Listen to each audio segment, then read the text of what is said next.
Maintenant, on va voir quelques outils et astuces pour créer votre propre schéma. Alors tout d'abord, on va enlever le fond, la disposition en mettant vide, pour pas être gêné après.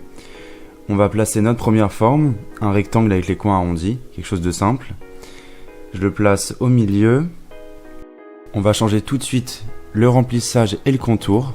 Le remplissage, ce que je vais commencer par faire, c'est que je vais mettre un remplissage blanc. Les contours noirs, quelque chose de sobre. Ensuite, je vais copier-coller 3 fois, parce que j'ai envie d'en avoir 3 différentes. Là, vous pouvez voir qu'en fait, PowerPoint permet de ranger simplement ces figures. Il vous met des sortes de lignes, comme vous pouvez le voir, qui vous donnent la distance entre chaque objet. Une fois que c'est fait, là, je rajoute mes flèches, comme ça. Et là, comme vous avez pu le voir, en fait, il y a un outil qui est proposé par PowerPoint, c'est de pouvoir accrocher sa flèche à un objet.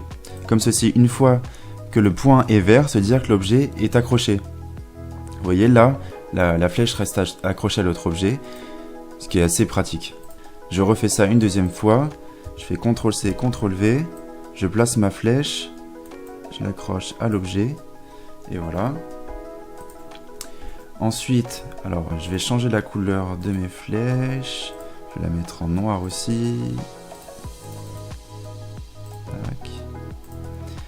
Là, je vais décider de faire un petit dégradé pour que ça soit plus beau. Je vais mettre en gris clair.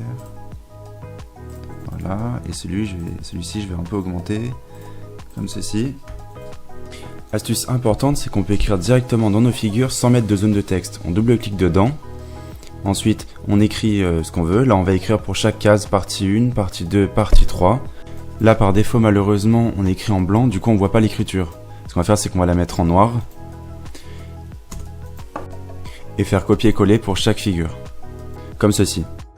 Après, un autre outil intéressant, c'est de pouvoir sélectionner en fait ces objets. Une fois sélectionné, pour savoir que ça a bien été fait, il faut qu'il y ait les points sur les côtés comme ceci. Et là, ce qu'on peut faire, c'est prendre un côté et grandir en fait la figure. Mais comme on peut voir, ça grandit bizarrement en fait. C'est pas proportionnel. Alors là, ce qui peut être utile, après être retourné en arrière, c'est en fait de faire un clic droit et en fait de grouper ces objets. Une fois qu'ils sont groupés, je vais pouvoir les modifier et ils vont garder leur écart entre eux. Vous voyez, les flèches, elles font toujours la même taille. Une fois que c'est groupé et qu'on veut changer juste un objet, ce qu'on peut faire, c'est dégrouper. Et là, ce qu'on peut faire, c'est grandir sa figure. Je le replace grâce à l'aide de la ligne rouge, comme ceci.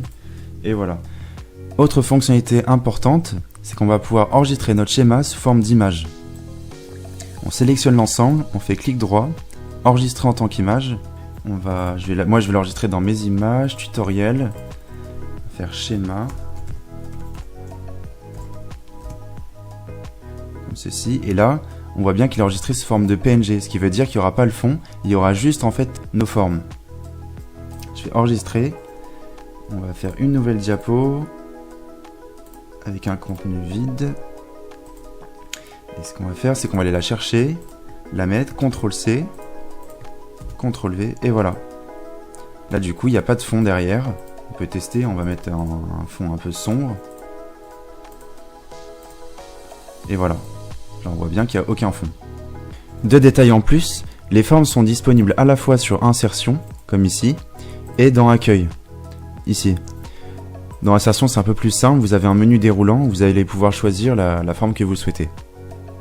Et second détail, on va pouvoir en fait, en prenant deux formes, imaginons deux cercles, on va les mettre sur cette diapo là, je les mets ici, tac, CTRL-C, CTRL-V, je les place à peu près à la même hauteur.